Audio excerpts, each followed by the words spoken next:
La simplicité même, écrire. Pour aujourd'hui, la main est là. Il est extrêmement touchant de ne pas savoir s'exprimer, d'être trop évidemment responsable des erreurs d'un inconnu qui parle une langue étrangère, d'être au jour et dans les yeux fermés d'un autre qui ne croit qu'à son existence. Les merveilles des ténèbres gagnées d'être invisible mais libératrice, tout entière dans chaque tête folle de solitude, au déclin de la force et de la forme humaine, et tout est dans la tête, aussi bien la force mortelle que la forme humaine, et tout ce qui sépare un homme de lui-même, la solitude de tous les êtres. Il faut voir de près les curieux quand on s'ennuie. La violence des vents du large, des navires, de vieux visages, une demeure permanente et des armes pour se défendre, une plage peu fréquentée, un seul coup de feu, un seul. Stupéfaction du père mort depuis longtemps. Sans en être très fier, en évitant mes yeux, cet abandon sans découvrir un grief oublié. En évitant mes yeux, il abaisse les vers sur ses yeux.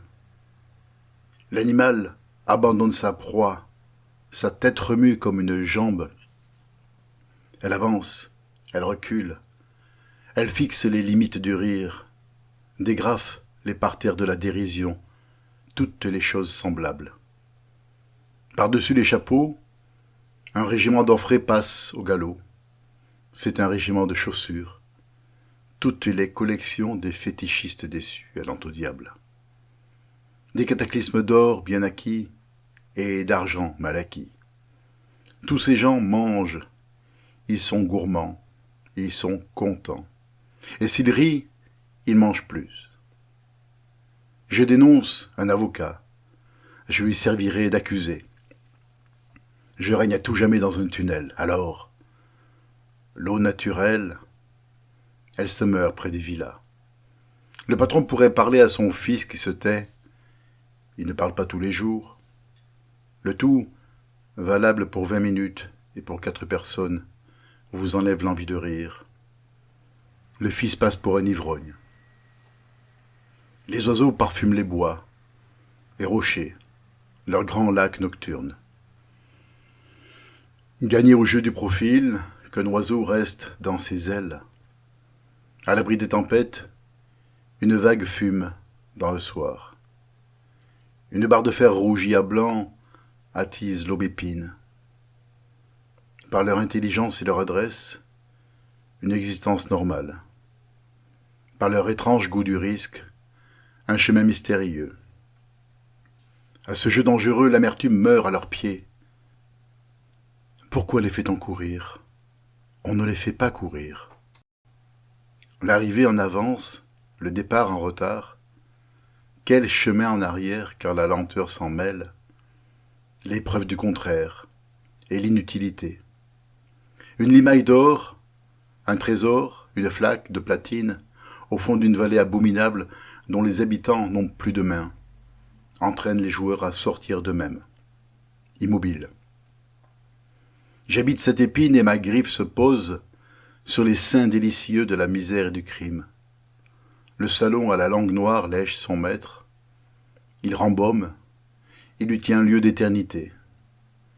Le passage de la Bérésina par une femme rousse à grandes mamelles. Il la prend dans ses bras, lueur brillante un instant entrevue, aux omoplates, aux épaules, aux seins, puis cachée par un nuage. Elle porte la main à son cœur, elle pâlit, elle frissonne. Qui donc a crié? Mais l'autre, s'il est encore vivant, on le retrouvera dans une ville inconnue. Le sang coulant sur les dalles me fait des sandales sur une chaise au milieu de la rue. J'observe les petites filles créoles qui sortent de l'école en fumant la pipe. Par retraite, il faut que le béguinage aille au feu. Il ne faut pas voir la réalité telle que je suis. Par exception, la Calcédoine se laisse prendre à la féerie de la gueule des chiens. Toute la vie a coulé dans mes rides, comme une agate pour modeler le plus beau des masques funèbres. Demain, le loup fuira vers les sombres étoffes de ta peur, et d'emblée le corbeau renaîtra plus rouge que jamais, pour orner le bâton du maître de la tribu. Les arbres blancs, les arbres noirs, sont plus jeunes que la nature. Il faut pour retrouver ce hasard de naissance, vieillir. Soleil fatal du nombre des vivants, on ne conserve pas ton cœur.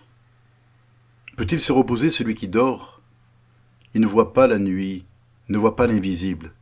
Il a de grandes couvertures et des coussins de sang sur des coussins de boue. Sa tête est sous les toits et ses mains sont fermées sur les outils de la fatigue.